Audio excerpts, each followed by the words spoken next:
আজকের এই মেঘলা দিনে মনে হলো একটু পায়েস খাওয়া যাক। তো যেই বাবা সেই কাজ, পায়েস রান্না করার জন্য সব কিছু বের করে নিলাম। এখানে হচ্ছে দুধটা বের করে আমি ভিজিয়ে রাখলাম, এটা হচ্ছে খাঁটি গরুর দুধ। তারপর এখানে বাদাম ভিজিয়ে রাখলাম, তারপর পোলাওর চাল অল্প করে ভিজিয়ে রাখলাম। তারপর হচ্ছে আমি দুধটা চুলায় বসায় দিলাম, এটা জাল করে নেব খুব ভালো করে। তারপর এর মধ্যে আমি কিছু গরম মশলা অ্যাড করলাম, 2টা তেজপাতা, 2টা এলাচি, একটুখানি দারচিনি। তো এটা এখন আমি জাল করে নেব ভালো করে। তারপর এর মধ্যে আমি জাগিরি, যেটা ব্রাউন সুগার, এটা আমি অ্যাড করে নিচ্ছি। এখানে আমি হোয়াইট সুগারটা দেব না।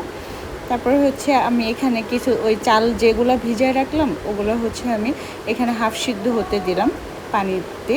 তারপর হচ্ছে আমি চালগুলো দিয়ে দিলাম দুধের মধ্যে। এটা হাফ সিদ্ধ করে দিলে সবচেয়ে বেশি ভালো হয়, আলাদা পানি দিয়ে সিদ্ধ করে। তারপর এখানে আমি কিছু বাদাম, কিশমিশ, তারপরে হচ্ছে খেজুর অ্যাড করে নিলাম।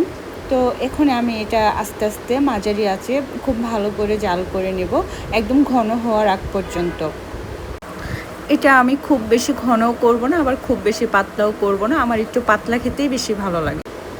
এই তো আমার পায়েস রান্না প্রায় শেষের দিকে, এটা প্রায় ঘন হয়ে আসতেছে। তো আমি এভাবেই আস্তে আস্তে এটা নেড়ে চেড়ে জাল করে নিচ্ছি। তো আমার পায়েস রান্নাটা শেষ, একদম সহজ এবং খুবই সিম্পল রান্না, এবং সময়ও অনেক বেশি কম লাগে। তো এখন আমি এটা ঠান্ডা হতে দিব।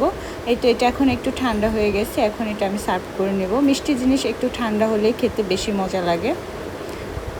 তো আমার পায়েস রান্না হচ্ছে, এদিকে বাইরে প্রচণ্ড মুষলধারে বৃষ্টি হচ্ছে।